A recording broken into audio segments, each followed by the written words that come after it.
अस्सलाम वालेकुम। सितंबर 2022 में 5 रेड हाइफर्स यानी कि 5 सुर्ख रंग के बछड़े अमेरिका से फलस्तीन में लाए जाते हैं और इन बछड़ों को फलस्तीन में लाए जाने का मकसद ये होता है कि यहूदी इनकी कुर्बानी कर सकें, और अगर यहूदी इनकी कुर्बानी कर लेते हैं तो ये एक ऐसा डोमिनो इफेक्ट क्रिएट करेगा जो पूरी दुनिया को वर्ल्ड वार 3 की तरफ धकेल देगा और दुनिया को अपने इख्तितामी मराहिल में दाखिल कर देगा। मगर कैसे? आज की इस वीडियो में हम यही जानने की कोशिश करेंगे। आज से तकरीबन 2-2.5 महीने पहले हमास के रिप्रेजेंटेटिव का एक वीडियो बयान आता है और उस बयान में वो बताता है कि कौन से फैक्टर ने उन्हें प्रोवोक किया था जिसकी वजह से उन्होंने 7 अक्टूबर को इसराइल पे अटैक किया, और वो फैक्टर होता है फलस्तीन में इन बछड़ों का लाया जाना। लेकिन अब सवाल ये पैदा होता है कि फलस्तीनियों पे तो इसराइली बहुत सारे जुल्म कर रहे हैं, जैसे कि इलीगल एक्सपेंशन कर रहे हैं वो जेरूशलम में अपनी, बल्कि उनकी स्टेट ही अपार्टहाइड है, और बाकी जो मजालिम है उन्हें नजरअंदाज करके हमास का जो रिप्रेजेंटेटिव है उसने इस फैक्टर को क्यों हाईलाइट किया? ये बछड़े इतने ज्यादा इंपॉर्टेंट क्यों है? इसको समझने के लिए हमें थोड़ा सा रिलीजियस कॉन्टेक्स्ट को समझना पड़ेगा।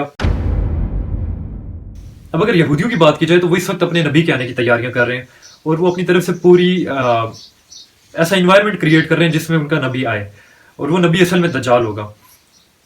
बेसिकली यहूदियों का मानना यह है कि जिस जगह पे आज बैतुल मुकद्दस या मस्जिद अक्सा मौजूद है वहां पे फर्स्ट टेंपल होता था जो कि हजरत सुलेमान अलैहिस्सलाम ने बनाया था, और लेकिन हजरत सुलेमान अलैहिस्सलाम के इस दुनिया से रुखसत फरमा जाने के बाद बेबीलोनियंस ने उस टेंपल पे हमला करके उसे डिस्ट्रॉय कर दिया था। खैर दूसरा टेंपल बनाया गया था लेकिन उस टेंपल को रोमन्स ने तोड़ दिया था।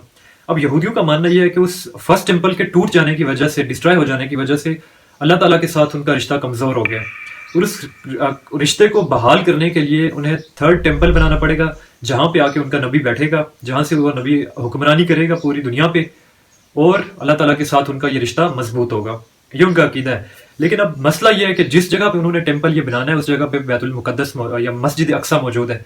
मस्जिद अक्सा जो कि मुसलमानों के लिए थर्ड मोस्ट होलीएस्ट प्लेस है। ये वही जगह है जो मुसलमानों का किबला अव्वल था, और यहाँ से ही हजरत मोहम्मद सल्लल्लाहु अलैहि वसल्लम मेराज के लिए गए थे। लेकिन यहूदी बैतुल मुकद्दस को शहीद करके उसी जगह पे थर्ड टेंपल को रिकंस्ट्रक्ट करने की पूरी तैयारी कर चुके हैं। बेसिकली यहूदियों का ये अकीदा है कि वो बैतुल मुकद्दस को शहीद करके उसकी जगह पे थर्ड टेंपल को उस टाइम तक नहीं रिकंस्ट्रक्ट कर सकते जब तक कि वो प्योरीफाई ना हो जाए, और प्योरीफिकेशन के लिए उन्हें एक रिचुअल करना पड़ेगा। वो रिचुअल ये होगा कि उन्हें एक रेड काउ कुर्बान करनी पड़ेगी, एक ऐसी रेड काउ जो कि प्योर हो, जो कि वर्जिन हो, जिसकी उम्र 3 साल हो, जिसका कभी दूध तक ना धोया गया हो, और जिसे कि कभी मजदूरी के लिए ना यूज किया गया हो। वो रेड काउ ऐसी होनी चाहिए कि उस पर किसी भी दूसरे रंग का एक सिंगल बाल तक नहीं होना चाहिए। जेनेटिक मॉडिफिकेशंस के बावजूद भी ऐसी एक रेड काउ हासिल कर पाना बड़ा मुश्किल काम था। लेकिन सितंबर 2022 में इसराइल को ऐसी 5 काउज मिलती हैं अमेरिका में, और जिन्हें ट्रांसपोर्ट करके लाया जाता है फलस्तीन में, और उन्हें फलस्तीन में उनकी ग्रूमिंग की जाती है। आज की तारीख में उनमें से एक काउ तो डिस्क्वालीफाई हो चुकी है, मगर आज भी इसराइल के पास ऐसी 4 काउज मौजूद हैं, और उनका ये प्लान है कि हम इस रिचुअल को परफॉर्म करेंगे अप्रैल 2024 में, जब इन काउज की 3 साल एज पूरी हो जाएगी। और जैसे ही इन्हें कुर्बान कर दिया जाएगा उसके बाद उनकी बॉडीज को जलाया जाएगा और उनकी राख को पानी में मिक्स कर दिया जाएगा, और फिर उस पानी से यहूदी प्रीस्ट और इसराइल के लोग पाकीज़गी हासिल करेंगे, और फिर वो लोग अलाउड होंगे कि वो थर्ड टेंपल को रिकंस्ट्रक्ट करें। लेकिन इस रिचुअल के बाद यहूदियों का अगला स्टेप होगा बैतुल मुकद्दस को शहीद करना, और बैतुल मुकद्दस को शहीद करने का ये अमल इस दुनिया को वर्ल्ड वार 3 की तरफ लेके जा सकता है। वर्ल्ड वार 3 के बारे में प्रोफेसाइज किया गया कि ये एक ऐसी जंग होगी कि जिसमें अगर एक बंदे के 100 बेटे हैं तो उनमें से 99 कत्ल हो जाएंगे। कुरानिक व्यू में इसे अल मलहमतुल उज़्मा कहा जाता है, और बाइबल में इसे आर्मेगेडोन कहा जाता है। अल्लाह ताला इस वक्त बैतुल मुकद्दस की हिफाजत फरमाए और हमारे ईमान की हिफाजत फरमाए। अल्लाह हाफिज।